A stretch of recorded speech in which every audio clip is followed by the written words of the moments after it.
Haryana tourism के chairman doctor Arvind Yadav ने कहा कि राव इंद्रजीत सिंह की गलती से कार्यकर्ता भड़क गए थे।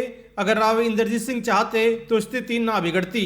ये उन्होंने तब कहा जब पत्रकारों ने पूछा कि क्या वो रेवाड़ी विधानसभा से चुनाव लड़ने की दौड़ में शामिल है और अगर राव इंद्रजीत सिंह की बेटी आरती राव को रेवाड़ी से टिकट मिलती है तब वो क्या करेंगे। जिसके जवाब में डॉक्टर अरविंद यादव ने कहा कि वो पार्टी के कार्यकर्ता हैं, पार्टी कहेगी वो वही करेंगे। आरती राव को टिकट मिलेगी तब भी वो उनके समर्थन में जनता के बीच जाएंगे। बता दें कि पिछले विधानसभा चुनाव में रेवाड़ी विधानसभा से सुनील मूसेपुर को बीजेपी की टिकट मिली थी। केंद्रीय राज्य मंत्री राव इंद्रजीत सिंह ने सुनील मूसेपुर को टिकट दिलाई थी और राव इंद्रजीत सिंह डॉक्टर अरविंद यादव के कार्यालय में कार्यकर्ताओं के बीच पहुंचे थे, लेकिन यहां डॉक्टर अरविंद यादव के कार्यकर्ताओं ने राव इंद्रजीत सिंह की हूटिंग शुरू कर दी। वहीं दूसरी ओर रणधीर सिंह कापड़ीवास ने बीजेपी से बागी होकर निर्दलीय चुनाव लड़ा था, जिसके कारण बीजेपी को रेवाड़ी की सीट हारनी पड़ी थी। राव इंद्रजीत सिंह अपने बयानों में लगातार ये कहते आए हैं कि बीजेपी के जयचंदों की वजह से बीजेपी रेवाड़ी हार गई। जिन बयानों पर आज डॉक्टर अरविंद यादव ने कहा कि गलती राव इंद्रजीत सिंह की थी, लेकिन जो हुआ वो गलत हुआ। राव इंद्रजीत सिंह हमारे नेता हैं। यहाँ आपको बता दें कि हरियाणा टूरिज्म की ओर से पहली बार तीज उत्सव कार्यक्रम का आयोजन किया जा रहा है।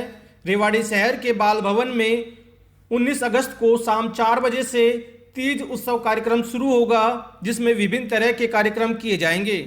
हरियाणा टूरिज्म के चेयरमैन डॉक्टर अरविंद यादव ने आज रेवाड़ी सैंड पाइपर में पत्रकारों से बात करते हुए ये कहा है। भी नहीं है, ऐसे आदमी को आपने दी है, दिलाई है आपने, लेकिन कार्यकर्ताओं की भावना है, कार्यकर्ताओं की भावना को भी आपको सुनना चाहिए। तो उन्होंने कहा कि आप रखो मीटिंग। उन्होंने अपने पीए से उसी समय पूछा कि कल का हमारा कार्यक्रम क्या है, तो उन्होंने कहा शाम को हमने 5 बजे 5:30 बजे पटौदी में दे रखा है। तो राव साहब ने कहा कि कल आप 3 बजे रख लो। मैंने कहा मैं 2:30 बजे बुलाता हूँ, आप 3 बजे आना और सबकी बात को सहज भाव से घंटे 1.5 घंटे का आप समय लेके आना, सबकी बात को मन को निकाल लेना आप, और इसके बाद आप अपनी बात को रखना। डेंटिंग पेंटिंग मैं करूँगा और सारे माहौल को हम ठीक करेंगे। जो मीडिया के अंदर गया ये भी ठीक पक्ष नहीं गया।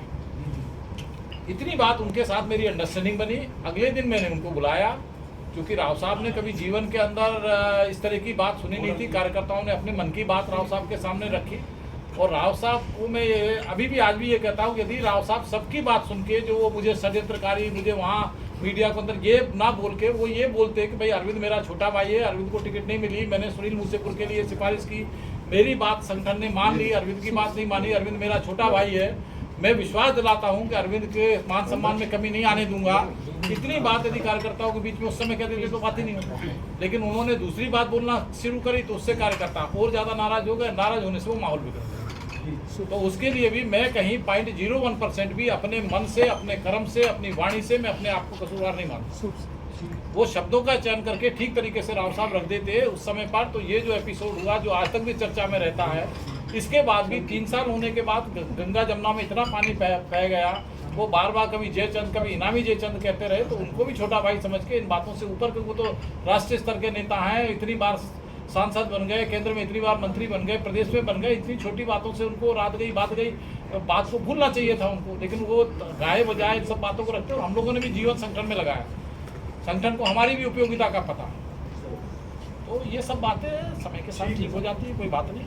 आज भी वो मेरे नेता हैं, आज भी मेरे पार्टी के मंत्री हैं, आज भी मेरे सांसद हैं, उनके मान में सम्मान में कभी कोई कमी आने का कारण नहीं है, मेरी तरफ से कभी कमी नहीं आ सकती।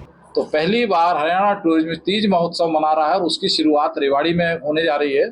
और 19 तारीख को हमने ये शाम को 4 बजे से लेके और 8-9 बजे तक ये कार्यक्रम चलेगा। इसमें हरियाणा कला परिषद की तरफ से जो है हमने आग्रह किया था हमारे हाँ जी कला संस्कृति क्या नाम है इसका, फोगाट जी, गजेंद्र फोगाट जी को मैंने निवेदन, क्योंकि वो मेरे परिवार की तरह छोटे भाई की तरह भी है, तो मैंने उसको कहा, तो उसने कहा कि आप गुरुजी कहोगे तो मैं निश्चित तौर पे आऊँगा और मैं अपनी परफॉर्मेंस दूंगा।